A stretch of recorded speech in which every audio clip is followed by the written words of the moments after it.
Florian Verts কি তার চিরচেনা ছন্দ অবশ্যই খুঁজে ফেল।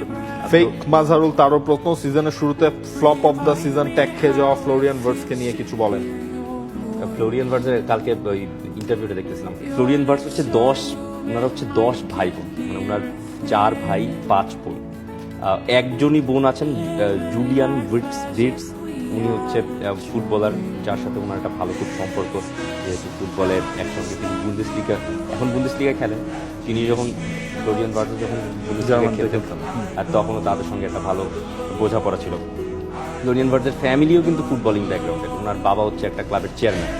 ওই ক্লাবের এমন কিছু নাই যে উনি করেন না, উনি না থাকলে ওই ক্লাবই চলে না, এরকম কথাবার্তা উনি বলছেন। আর উনি ওনার প্রিমিয়ার লিগের এক্সপিরিয়েন্সও শেয়ার করছেন যে উনি যখন ফার্স্টে আসছিলেন উনি মনে করছেন খুব রাতারাতি তিনি সাফল্য পেয়ে যাবেন প্রিমিয়ার লিগে, কিন্তু তিনি পান না। এটা খুবই শাই টাইপের মানুষ, উনি খুব বেশি কথা বলেন না। এই সমস্যাটা নিয়ে তিনি যে সমস্যাটা ফেস করতেছেন মেন্টালি বা সমর্থকের যে প্রত্যাশার যে চাপটা, ওইটা নিয়ে খুব একটা কথাও তিনি কারোর সাথে বলেন নাই।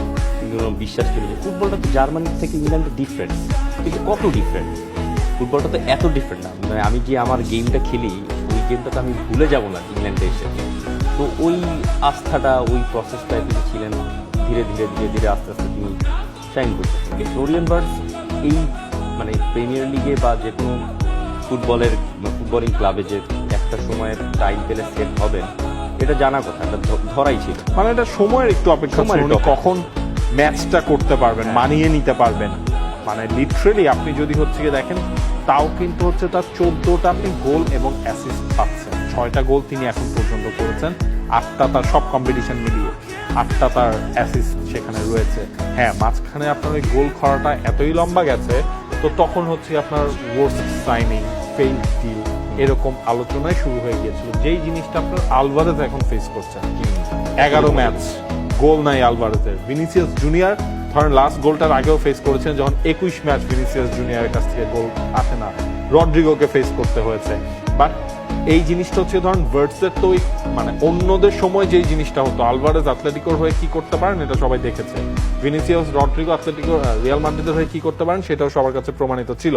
কিন্তু যেহেতু তিনি নিউ কামার, তখন হচ্ছে ওই জিনিসটা হয়ে যাচ্ছিল, ওইটা একটা চাপ ক্রিয়েট হচ্ছিল। ইনফ্যাক্ট দেখেন স্লটের জন্য জিনিসটা কতটুকু চাপের ছিল, তার দল পারফর্ম করতে পারছেন না, তার নতুন সাইনিং একে বাদ দিয়ে একটাও ক্লিক করছে না, সবকিছু মিলিয়ে না এনভায়রনমেন্টটা আপনার একটু নয়েজি হয়ে গিয়েছিল। যখন টিমের পারফরমেন্সের সাথে ভার্টসেরও এরকম পারফরমেন্স আসতেছে, তখন মনে হয় একটা হেলদি এনভায়রনমেন্টের মধ্যেই জিনিসটা আরো অ্যাগ্রেসিভ হবে। হ্যাঁ, একটু আপস অ্যান্ড ডাউন আসলে ট্রু ছিল বা থাকবে।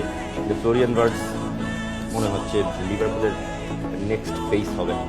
সালা হোপসো মানে সালা আর এই চ্যাপ্টারটার পরে সালা মানে এই চ্যাপ্টারের পরে একিটিকে আর ফ্লোরিয়ান ভার্টস লিভারপুলের ফেস হবে।